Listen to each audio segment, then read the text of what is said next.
नमस्कार मित्रों, स्वागत है आपका एक बार फिर आपके अपने YouTube चैनल अथर्व एकेडमी में। दोस्तों, आज इस क्लास में हम लेकर आए हैं मध्य प्रदेश पुलिस कांस्टेबल के 12 अगस्त यानी कि आज की सेकंड शिफ्ट के एग्जाम के एनालिसिस को।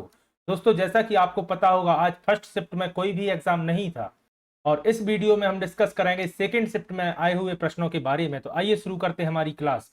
प्रश्न पूछा गया था, कुचिपुड़ी नृत्य का संबंध किस राज्य से है? तो दोस्तों, इसका सही जवाब होगा आंध्र प्रदेश। आंध्र प्रदेश राज्य से कुचिपुड़ी नृत्य का संबंध है। अगला प्रश्न पूछा गया था, संयुक्त अरब अमीरत की अंतरिक्ष में जाने वाली प्रथम महिला कौन है? तो दोस्तों, इनका नाम है नौरा अल मतरूसी, जो कि संयुक्त अरब अमीरत की पहली महिला है जो अंतरिक्ष में गई थी। अगला प्रश्न था, भारत में गंगा के बाद दूसरी सबसे बड़ी नदी कौन सी है? तो जैसा कि आप सभी जानते हैं, गोदावरी नदी भारत में गंगा के बाद दूसरी सबसे बड़ी नदी है। भारत की सबसे लंबी नदी गंगा है, जिसकी लंबाई 2525 किलोमीटर है। गंगा के बाद दूसरी सबसे लंबी नदी है गोदावरी, जिसकी लंबाई 1465 किलोमीटर है। इसे दक्षिण की गंगा भी कहा जाता है। तो दोस्तों, यह प्रश्न भी पूछा जाता है कि दक्षिण की गंगा के नाम से किसे जाना जाता है? तो याद रखिएगा गोदावरी नदी को। इसकी उत्पत्ति पश्चिमी घाट के त्र्यंबक पहाड़ी से हुई है। यह महाराष्ट्र में नासिक जिले से निकलती है। इसकी लंबाई प्राय 1465 किलोमीटर है। यह महाराष्ट्र, तेलंगाना और आंध्र प्रदेश से बहते हुई राजमंडी नगर के समीप पश्चिम बंगाल की खाड़ी में बंगाल की खाड़ी में जाकर मिलती है। एवं तीसरी सबसे लंबी नदी याद रखिएगा कृष्णा नदी है।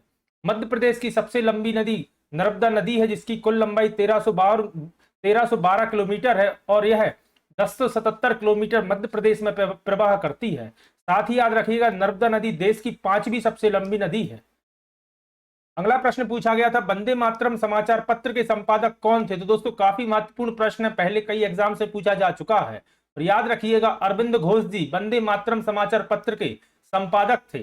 अरविंद घोष ने 1905 में अंग्रेजी भाषा के समाचार पत्र वंदे मातरम का प्रकाशन किया था।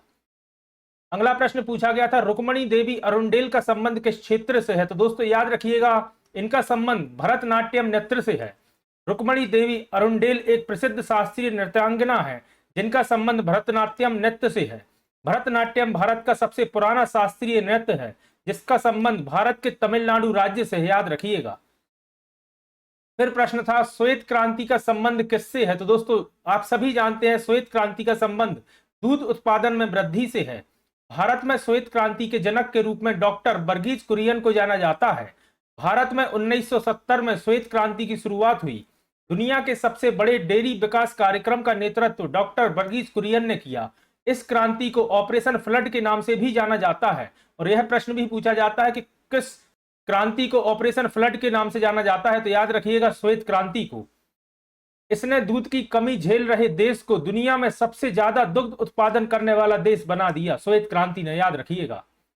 अगला प्रश्न था, सत्रिया नृत्य किस राज्य से संबंधित है? तो दोस्तों, सत्रिया नृत्य का संबंध असम राज्य से है।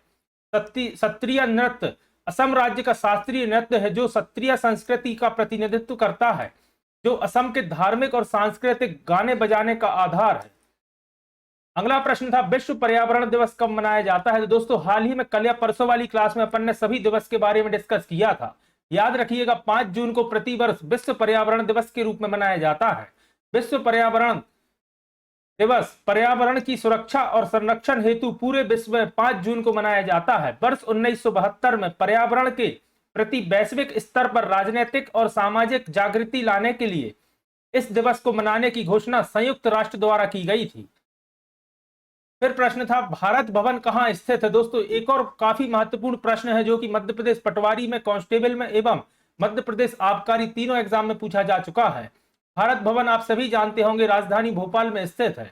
भारत भवन मध्य प्रदेश की राजधानी भोपाल में स्थित है, जिसकी स्थापना वर्ष 1982 में की गई थी। भारत भवन इमारत में कुल 6 खंड है, यानी कि 6 मंजिला है, जो मध्य प्रदेश में सांस्कृतिक कला, नृत्य, कविता, नाटक कला और रचनात्मक कलाओं का एक महत्वपूर्ण केंद्र है। दोस्तों, कल की ही क्लास में मैंने डिस्कस किया था, मध्य प्रदेश थ्योरी वाली क्लास में मैंने डिस्कस किया था मध्य प्रदेश के सभी महत्वपूर्ण शासकीय भवनों के बारे में, जिसमें भारत भवन के बारे में भी अपन ने डिस्कस किया था। इसके अलावा कुछ और महत्वपूर्ण जो शासकीय भवन है, उनसे प्रश्न बनने की पूरी संभावना है। तो हमारी मध्य प्रदेश सामान्य ज्ञान वाली वह क्लास जरूर देखिएगा। पहला प्रश्न पूछा गया था, केंद्रीय मृदा एवं संरक्षण बोर्ड की स्थापना किस वर्ष की गई थी? तो याद रखिएगा वर्ष 1954 में केंद्रीय मृदा एवं संरक्षण बोर्ड की स्थापना की गई थी। केंद्रीय मृदा संरक्षण और सामग्री अनुसंधान केंद्र, जिसे CSMRS के नाम से जाना जाता है, नई दिल्ली में स्थित है। साथ ही याद रखिएगा जल संसाधन, नदी विकास और गंगा संरक्षण विभाग जल शक्ति मंत्रालय का एक संलग्न कार्यालय 1954 में स्थापित किया गया था। कहां? नई दिल्ली में, याद रखिएगा।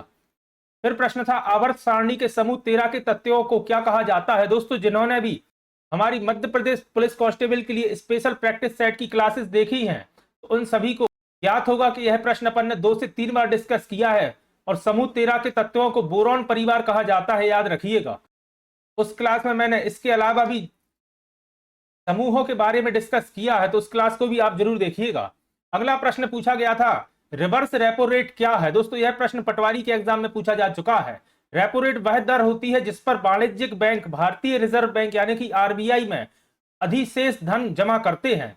वर्तमान में यानी कि अगस्त 2023 में रिवर्स रेपो रेट है 6.5%। अगला प्रश्न था SLR क्या है? तो दोस्तों इसे स्टैट्यूटरी लिक्विडिटी रेशियो के नाम से जाना जाता है। अगला प्रश्न था घग्गर नदी निम्नलिखित में से किस राज्य में बहती है? तो इसका सही जवाब था राजस्थान। इसके अलावा याद रखिएगा घग्गर मानसून की बारिशों के दौरान हिमाचल प्रदेश के शिवालिक पहाड़ियों में शिमला के पास से निकलती है और हरियाणा के कालका से अंबाला और पंजाब से गुजरती है। यहां से यह राजस्थान में दाखिल होती है, जहां एक द्रोणी में यह अपने बहाव में मौसम में तलवारा झील बनाती है, याद रखिएगा। इसके अलावा दोस्तों अगर बात की जाए मैथ्स की, तो मैथ्स में सरलीकरण यानी कि सिंप्लीफिकेशन से 3 प्रश्न पूछे गए थे। कंपाउंड इंटरेस्ट से 3 से 4 प्रश्न पूछे गए थे।